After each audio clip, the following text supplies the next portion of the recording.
Kalau mau mengubah hidup saudara, yang perlu dirubah adalah pikiran saudara.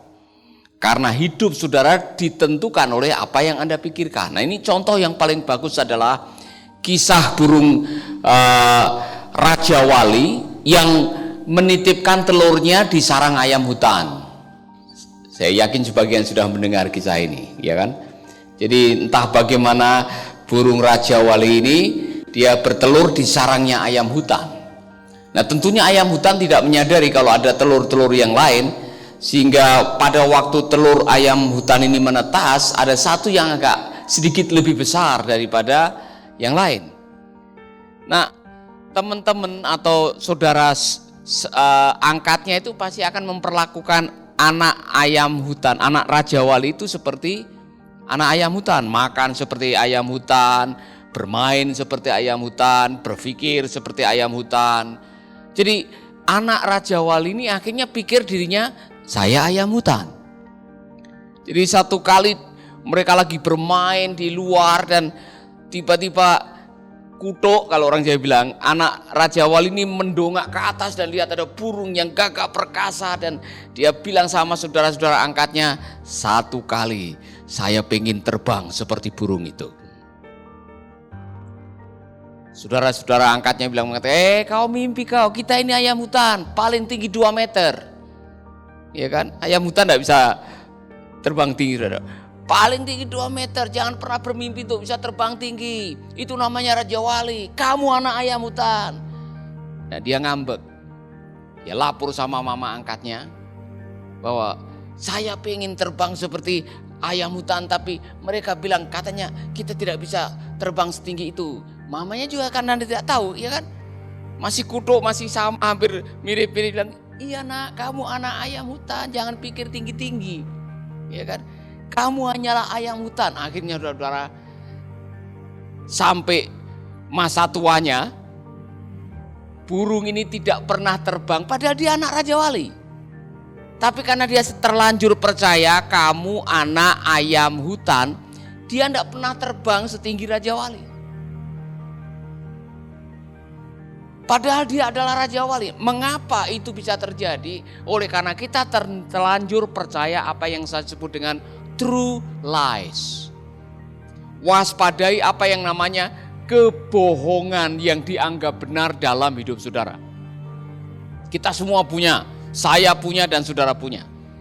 Saudara-saudara, mengapa saya concern dengan bagian ini? Karena kalau Anda tidak maksimal, kalau Anda tidak bisa mencapai titik potensi yang paling tinggi dalam hidup saudara, jangan salahkan iblis. Jangan salahkan orang tua, jangan salahkan keadaan, jangan salahkan lingkungan, jangan salahkan nenek moyang. Yang membuat Anda tidak bisa menjadi maksimal seperti yang seharusnya karena Anda terlanjur percaya kebohongan-kebohongan yang dianggap benar. Dan kita semua punya. Iya kan? Kamu tidak lulus SD, bagaimana kamu bisa berhasil? Kamu tidak bisa, udah begitu aja, terima aja nasibmu. Inilah memang, ini nasib kamu terakhir ya seperti ini. Kamu tidak bisa menjadi hamba Tuhan. Masa lalumu aja buruk, bagaimana kau bisa dipakai Tuhan?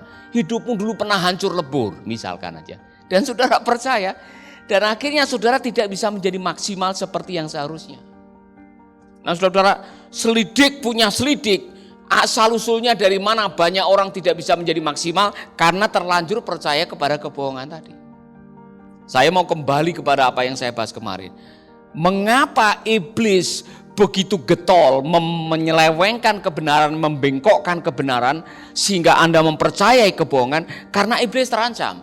Satu kebenaran yang saudara hidupi, satu ayat firman Tuhan yang saudara yakini, itu bisa membuat iblis menjadi gemetar.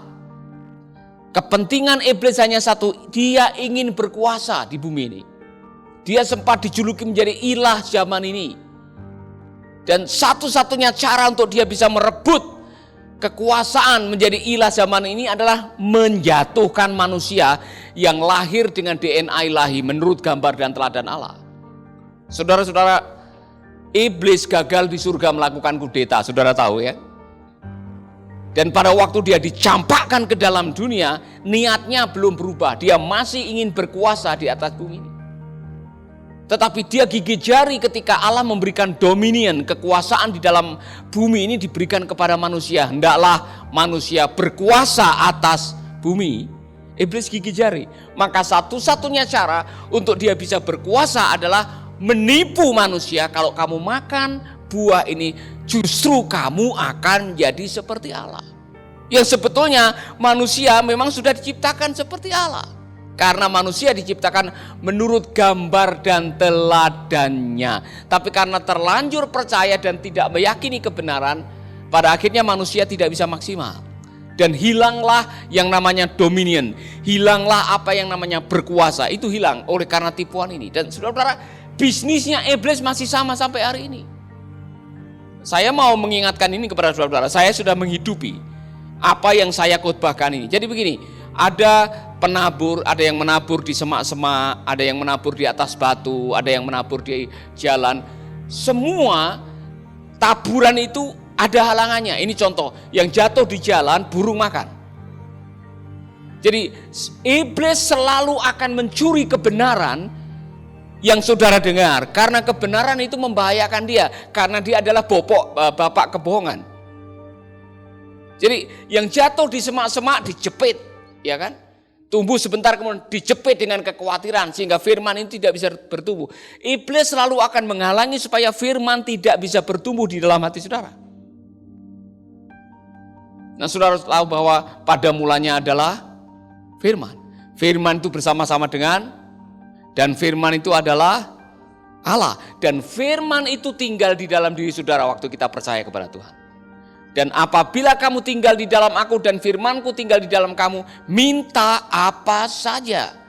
Jadi yang perlu kita lakukan sekarang adalah bagaimana kita bisa menghidupi hidup kita ini dengan kebenaran. Masukkanlah yang mulia, yang benar, yang sedap didengar, yang patut dipuji, yang murni di dalam pikiran saudara. Karena hidupmu ditentukan oleh apa yang kau pikirkan. Hidupmu hanya ditentukan oleh semua dimulai dari sini, saudara. Saya dan saudara setiap hari kita harus bergumul, karena seperti yang saya katakan tadi, 90% apa yang Anda masukkan di pikiran mengandung racun. Tidak semua benar.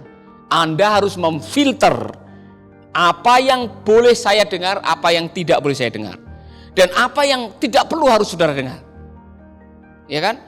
Ini contoh, saudara harus membentengi pikiran saudara, karena kalau saudara memasukkan sesuatu yang meracuni apa yang benar, saudara sedang meracuni hati saudara. Contoh, ada orang yang SMS ibu misalkan, dan ibu sudah sharing, ini SMS-nya nadanya seperti ini, saya bilang, saya tidak mau baca. Saya harus memutuskan, saudara. Sebab kalau hal kecil, masalah sepele saudara izinkan masuk, kemudian merusak suasana hati saudara, suasana pikiran saudara, yang dirugikan adalah saudara sendiri. Maka saudara harus membangun, membentengi pikiran saudara. Izinkan apa yang benar, apa yang mulia, apa yang sedap didengar, apa yang manis, supaya kita bisa menjadi orang yang luar biasa dalam kehidupan kita ini. Amin. Saya mau mengajak saudara merenungkan satu ayat ini yang saya yakin ayat ini layak untuk direnungkan bagi kita, karena ayat ini sangat penting bagi kita semuanya. Mazmur pasal 139, pasal 139 ayat 23 dan 24. Selidikilah aku ya Allah, dan kenalah hatiku. Ujilah aku dan kenalah, apa di situ? Pikiranku. Lihatlah apakah jalanku serong, dan tuntunlah aku di jalan yang kekal.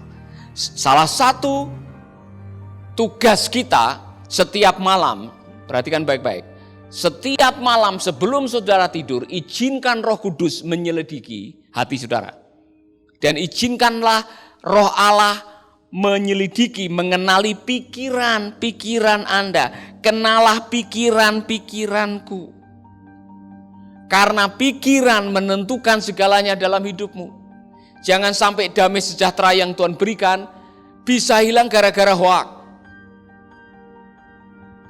yang belum tentu benar. Di mana ada kepalsuan, hoak, kebohongan, Anda izinkan masuk, hati nuranimu saudara kotori. Pikiranmu saudara kotori, dan akhirnya yang terjadi adalah Anda jadi emosi. Nah, pada waktu Anda menjadi emosi, Anda menjadi marah dan sukacita itu tidak bisa duduk berdampingan, itu persoalannya. Anda tidak bisa marah bersamaan dengan bersukacita, tidak bisa. Maka kalau ingin hidup bersukacita, hilangkanlah segala sesuatu yang bikin marah. Termasuk pikiran-pikiran yang tidak benar, praduga-praduga yang tidak benar, gosip-gosip yang tidak benar. Jangan diizinkan masuk di dalam hati saudara. Siapa yang paling bertanggung jawab untuk memfilter pikiran saudara? Saudara. Maka di dalam filter itu Rasul Paulus sudah kasih tahu. Jadi akhirnya saudara-saudara, semua yang benar, alete, semua yang benar, lawannya bohong, gosip, hoak. Saudara jangan masukkan itu. Ini contoh, kalau saya dengar, oh Pak, ada orang yang datang kepada saya, Pak, Bapak digosipkan begini ya. Namanya juga gosip. Ya kan? Kalau orang menggosipkan saudara tidak perlu tanggapi. Orang menjelekkan saudara, karena orang itu kan tidak tahu siapa saudara. Dan Anda tidak bisa menutup atau membungkam mulut orang itu. Inilah kenyataan dalam hidup ini. Kalau orang menggosipkan, menjelekkan saudara, dan saudara tidak melakukan apa yang digosipkan, ngapain saudara sewot? Iya kan? Misalkan aja, Pak Paulus digosipkan, atau Pak Roni digosipkan selingkuh, ya kan? Udah menyebar ke sana, Pak Roni selingkuh karena kemarin dia jalan dan di Ramayana di sampingnya ada wanita cantik. Nah, bagi orang yang tidak tahu bahwa saudaranya Pak Roni dari kampung baru datang diajak mau beli baju misalkan aja, kan belum tahu. Orang yang tidak suka dengan Pak Roni langsung ambil fotonya. Wah. Nah, kalau Bu Rina tidak sadar, Bu Rina bisa baca sudah pasang sabit di rumah ini. Ya misalkan aja. Ya kan. Ya. Nah, saudara-saudara, waspadai apa yang Anda izinkan masuk di pikiran. Ini contoh. Seandainya ternyata itu tidak benar. Kemudian Bu Rina sudah terlanjur emosi.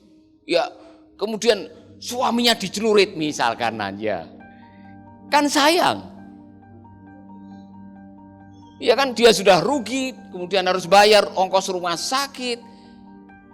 Padahal itu gosip yang belum tentu benar. Jadi, saudara-saudara, apa yang mulia, apa yang sedap didengar, pikirkanlah itu. Nah, yang pertama memang jadi semua apa yang benar, ya.